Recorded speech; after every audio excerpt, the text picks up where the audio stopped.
जय हिंद दोस्तों। स्वागत है आपका मेरे चैनल पर। उम्मीद है कि आप स्वस्थ होंगे, अपने अच्छे से तैयारी कर रहे होंगे। आज हम आए हैं एक नई विज्ञप्ति के साथ में। जो चैनल पर पहली बार आए हैं, चैनल को सब्सक्राइब जरूर कर देना ताकि आने वाली वीडियो का नोटिफिकेशन आप तक पहुंच सके। जो लोग टीचर भर्ती का इंतजार कर रहे थे, उत्तराखंड में टीचर की वैकेंसी आ चुकी है। लेक्चरर के पदों पर 4800 पे ग्रेड की वैकेंसी होती है। लेवल 8 की जॉब है, बहुत ही बेस्ट जॉब है बच्चों। सभी जानते हैं टीचर की जॉब और काफी दिनों से इसका इंतजार था। और 613 आपकी है पोस्ट है। आज हम बताएंगे इसके बारे में, आपको पूरा डिटेल से वीडियो बताएंगे। प्रकाशन की चीजें देख सकते हैं आप, आज ही है, 18 अक्टूबर में प्रकाशन हुआ है इसका। आप ऑनलाइन आवेदन पत्र भरने की अंतिम तिथि क्या होगी? 7 नवंबर है। ठीक है, 18 अक्टूबर 7 नवंबर तक फॉर्म भरे जाएंगे इसके। शुल्क जमा करने अपने टाइम से फॉर्म भर लेना बच्चों। ठीक है, ऑनलाइन संशोधन वगैरह कुछ करने की तिथि जो है क्या है, 19 नवंबर से 28 नवंबर तक आपका संशोधन कुछ भी करेक्शन वगैरह कुछ भी हो सकता है आपका, तो उसमें करने के लिए डेट दे रखी है आपकी। आगे चलते हैं, हम जो महत्वपूर्ण चीजें हैं वही बताएंगे, बाकी आप पढ़ लेना इसमें इसके बारे में। ठीक है, ये इसके बारे में बता रखा है, आप पढ़ लेना, कुछ ऐसी बड़ी बात नहीं है इसमें। इसमें कहा है कि अभ्यर्थी सुनिश्चित कर ले कि वह ऑनलाइन आवेदन पत्र भरने की अंतिम तिथि अर्थात दिनांक 7 नवंबर दे रखी ना अंतिम तिथि, विज्ञापन में वर्णित अपनी अनिवार्य शैक्षिक अर्हता एवं अन्य अर्हता आवश्यक धारित करता हो। यानी कि आपकी जो भी क्वालिफिकेशन वगैरह है वो अपनी पूरी कर ले इससे पहले ही फॉर्म भरने से। बाकी ये नहीं कि आप बाद में भरोगे। ऑनलाइन आवेदन करना सुनिश्चित करें, मतलब पहले ही भर लेना, फिर बाद में भरने में बहुत ज्यादा दिक्कत होती है। फर्जी प्रमाण पत्र के बारे में 5 साल का बता रखा है, ये आप जानते हैं, जो परीक्षा देते हैं इतना तो जानते ही हैं बच्चे। यदि कुछ भी फर्जी पाया जाता है, नेट बैंकिंग से आप ये कर सकते हैं, आप ये भी पढ़ लेना आप। ठीक है, संशोधन वगैरह के बारे में बता रखा है, एडिट करेक्शन के बारे में, पत्राचार के बारे में बताया है। प्रिंट आउट भविष्य में आयोग से किए जाने वाले पत्राचार व अन्य आयोग साक्ष्य अपने पास सुरक्षित रखें। यानी कि अब आप भी कुछ भी पत्राचार करते हैं आयोग से, यूपीपीएससी आयोग से, तो सुरक्षित अपने पास में रखें। उसके बाद में आगे चलते हैं बच्चों। इसमें आपकी लेक्चरर की जो पोस्ट है काफी अच्छी वैकेंसी मानी जाती है। प्रश्नगत स्क्रीनिंग प्रकार, वस्तुनिष्ठ प्रकार एवं विषयवार लिखित परीक्षा में 2 प्रकार की परीक्षा होती है, आप जानते ही हैं। फर्स्ट एक आपकी स्क्रीनिंग टेस्ट होता है 150 नंबर का, फिर आपकी लिखित परीक्षा होती है जो विषयवार। ठीक है, फिर उसके बाद ये तो पासिंग होते हैं आपके, फर्स्ट जो होती है, फिर इस हिसाब से आपकी मेरिट बनती है, ये बता रखा है इन्होंने। यूपीएससी के आयोग की वेबसाइट पर जाकर हम इसे फॉर्म को आप भर सकते हैं। आर्थिक रूप से कमजोर वर्ग के अभ्यर्थियों के लिए ईडब्ल्यूएस प्रमाण पत्र आवेदन की अंतिम तिथि से वैध होना चाहिए। यानी कि सपोज कीजिए आप 20 अक्टूबर में फॉर्म भरते हैं, तो 20 अक्टूबर तक आपका ईडब्ल्यूएस वैलिड होना चाहिए। ठीक है, ये इससे पहले खत्म हो गया, फिर आपको ये तो 1 साल के लिए था, पर उसमें डेट दी हुई थी, या तो ईयर वाइज बनता है ईडब्ल्यूएस आप जानते हैं, या फिर डेट के हिसाब से बनता है। वैसे 1 साल की इसकी समय सीमा होती है। यदि आपका नहीं है, कुछ कमी है, तो आप पूरा कर लीजिए। ये शुल्क के बारे में बता रखा है इसमें। स्क्रीनिंग परीक्षा में सफल घोषित अभ्यर्थियों का विषयवार लिखित परीक्षा हेतु परीक्षा शुल्क पृथक आयोग द्वारा निर्धारित तिथि तक जमा करना अनिवार्य होगा। यानी कि आप जब स्क्रीनिंग टेस्ट को पास करोगे और आपको जो मुख्य परीक्षा देनी होगी विषयवार, उसके लिए आपकी अलग से फीस जमा होगी। विषयवार लिखित परीक्षा हेतु परीक्षा शुल्क जमा न करने पर अभ्यर्थी का अभ्यर्थन जो है यानी कि निरस्त कर दिया जाएगा। यह आंदोलनकारियों के बारे में बता रखा है। रिक्तियों का विवरण जो है, टोटल 613 पोस्ट है, मैंने पहले ही बताया आपको। इसमें 2 प्रकार के होते हैं, एक तो सामान्य शाखा बच्चों 550 पद हैं आपके, एक महिला शाखा के 63 पद हैं टोटल। सामान्य शाखा में तो क्या होता है, इसमें मेल और फीमेल दोनों अप्लाई कर सकते हैं, और जो महिला शाखा है इसमें आपकी यानी कि फीमेल ही अप्लाई कर सकती है। ठीक है बच्चों, ये आपको नाम से ही पता लग जाएगा। रिक्तियों का विवरण दे रखा है, 550 सामान्य शाखा के हैं, इसमें मेल और फीमेल दोनों अप्लाई कर सकते हैं। ये देख सब्जेक्ट वाइज आप देख सकते हैं, इसमें टाइम बर्बाद नहीं करेंगे, आप खुद देख लेना इसमें।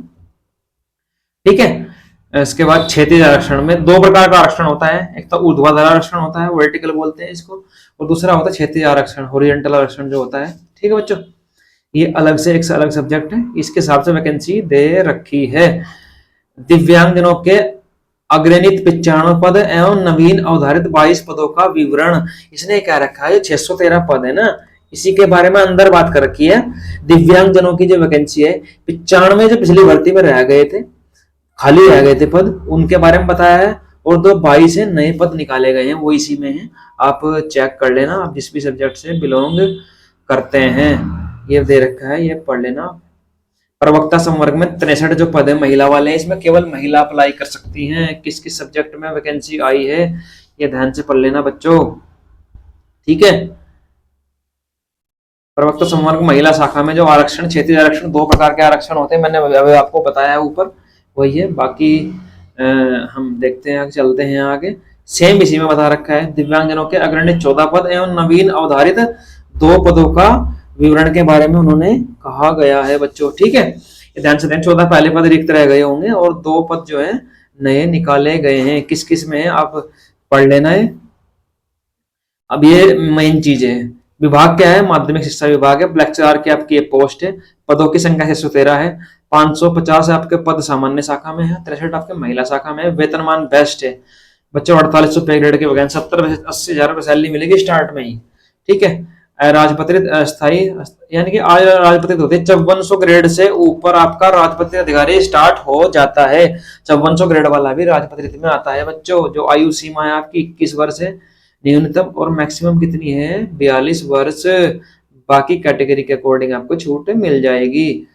पद हेतु अनिवार्य शैक्षिक एवं अधिमानी अहर्ता, अधिमानी अहर्ता के बारे में आप देख सकते हैं। सपोज कर एक पढ़ लेते हैं हम। भारत में विधि द्वारा स्थापित किसी विश्वविद्यालय में संबंध विषय में स्नातकोत्तर उपाधि यानी कि मास्टर डिग्री आपके पास होनी चाहिए। राजकीय या सरकार से मान्यता प्राप्त प्रशिक्षण संस्थान महाविद्यालय में एलटी डिप्लोमा या भारत में विधि द्वारा स्थापित किसी विद्यालय से शिक्षा शास्त्र में स्नातक उपाधि यानी कि बीएड भी आपके पास में होनी चाहिए। मास्टर डिग्री प्लस बीएड आपके पास में होनी चाहिए बच्चों, तब आप इसके लिए अप्लाई कर सकते हैं। बाकी आप पढ़ सकते हैं। और ये प्रवक्ता हिंदी में, सभी का अलग अलग दे रखा है, ठीक है बच्चों। कला वर्ग का अलग है। आयु की गणना के बारे में इसने बताया है। आयु सीमा न्यूनतम 21 है, मैक्सिमम आपकी 42 वर्ष है। आयु की गणना डेट दे रखी है 1 जुलाई 2024 से की जाएगी। 1 जुलाई को आपकी 21 वर्ष से कम नहीं होनी चाहिए और 42 वर्ष से अधिक नहीं होनी चाहिए। बाकी जो कैटेगरी अकॉर्डिंग छूट दे रखी है, अनुसूचित जाति जनजाति उत्तराखंड के जो पिछड़ा वर्ग जो है उनके 5 वर्ष की छूट अनुमन्य की गई है। ये पढ़ लेना आप दिव्यांगजनों के बारे में। यदि अभ्यर्थी एक से अधिक उप श्रेणी का दावा करता है तो वह केवल एक उप श्रेणी जो उसके लिए अधिक लाभदायी होगी का लाभ पाने का पात्र होगा। यदि आप 2 कैटेगरी में आप बिलोंग करते हैं तो आप एक ही कैटेगरी भर पाएंगे वहां पे, ठीक है बच्चों। अभ्यर्थी द्वारा ऑनलाइन आवेदन किए जाने के अनिवार्य वांछित प्रसंग ये बता रखा है कि आप पढ़ लेना, ऐसा तो कुछ इसमें है नहीं। यदि अभ्यर्थी एक से अधिक उप श्रेणी का दावा करता है वही बता रखा है इसमें, ठीक है बच्चों।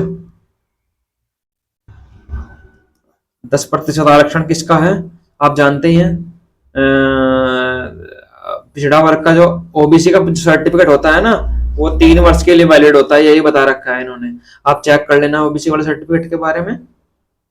बाकी जो ईडब्ल्यूएस है 10% आरक्षण होता है, ठीक है। 10% आरक्षण इनका भी होता है।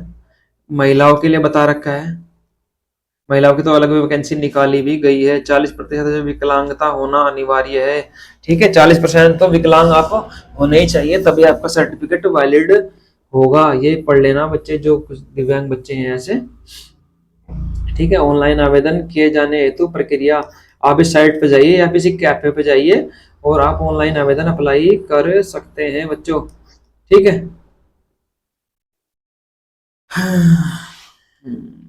ईमेल आईडी आपका मोबाइल नंबर करेक्ट होना चाहिए। ऑनलाइन आवेदन में संशोधन परिवर्तन प्रक्रिया इसमें दे रखा है हेतु लिंक समावधि 10 दिन की होगी, 5 दिवसीय कार्यक्रम। ये आप पढ़ लेना, मतलब कैटेगरी के वाइज ये फीस दे रखी है बच्चों। फीस के बारे में बताया गया है, 150 रुपये फीस है आपकी जनरल ओबीसी और ईडब्ल्यूएस वालों की, और SC ST वालों के लिए 60 रुपये फीस है। टोटल शुल्क इतना लगेगा एक्स्ट्रा वाला, तो टोटल फीस आपकी ये हो गई, ठीक है। फीस आप देख लेना दिव्यांगों के लिए कितनी फीस है इसमें, ठीक है। अभ्यर्थी के लिए परीक्षा संबंधी महत्वपूर्ण निर्देश, महत्वपूर्ण निर्देश ये विवरणी का होती है, आप खुद पढ़ेंगे। इसमें नेगेटिव मार्किंग का भी प्रावधान है, ऐसा नहीं कि आप समझ रहे हो कि इसमें नेगेटिव मार्किंग नहीं। उत्तर कुंजी के बारे में बता रखा है इसमें। स्क्रीनिंग टेस्ट तो आपका जो होता है वो तो सिर्फ पासिंग नेचर का होता है। न्यूनतम अंकों के बारे में बताया गया, न्यूनतम अंकों का भी इसमें प्रावधान है बच्चों। जैसे कि मानने के बाद मैं थोड़ा सा बता दूं कि 35% अंक जनरल वालों को लाने जरूरी है। इसमें जो स्क्रीनिंग टेस्ट होगी ओबीसी और ईडब्ल्यूएस का 30% है, SC ST के लिए 25% है और दिव्यांग के लिए 20%, इसलिए अलग अलग दे रखी है सभी के लिए। ठीक है, यदि कुछ गलत पाया गया तो आपको डिवर्क किया जाएगा। हाई स्कूल प्रमाण पत्र में अंकित जन्म तिथि मान्य होगी आपकी। ठीक है, वो सभी जानते हैं हाई स्कूल वाली ही मान्य होती है। ठीक है बच्चों, उसके बाद हम आगे चलते हैं थोड़ा, ये आप खुद पढ़ लेना। ये मोबाइल वगैरह के बारे में बता रखा है कि आप वहां पर लेकर नहीं जाओगे। जो आपकी परीक्षा होगी, प्रसंगत पदों हेतु परीक्षा।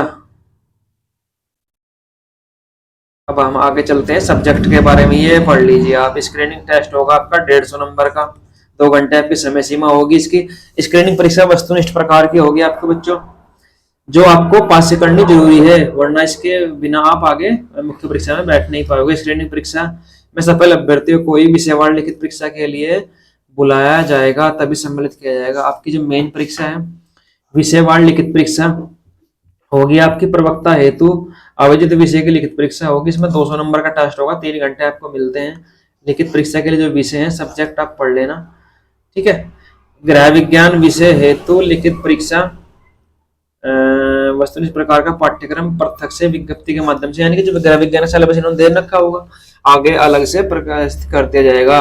मेन जो 150 नंबर की परीक्षा है, इसमें मैं बता दूं आपको 40 नंबर के आपको शिक्षण रुचि आएगी इसमें।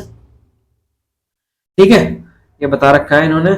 40 के बाद 35 नंबर का आपका सामान्य अध्ययन आएगा, इसमें जी के जीएस होगी सारी। उसके बाद 30 नंबर का आपका उत्तराखंड आएगा। ठीक है बच्चों, उसके बाद में सामान्य बुद्धि यानी कि आपकी रीजनिंग आएगी 25 नंबर की। उसके बाद चलते सामान्य हिंदी आपकी 20 नंबर की आएगी। तो हिंदी आपकी होगी 20 नंबर की, उत्तराखंड हो गया आपका 30 नंबर का बच्चों, शिक्षण हो गया आपका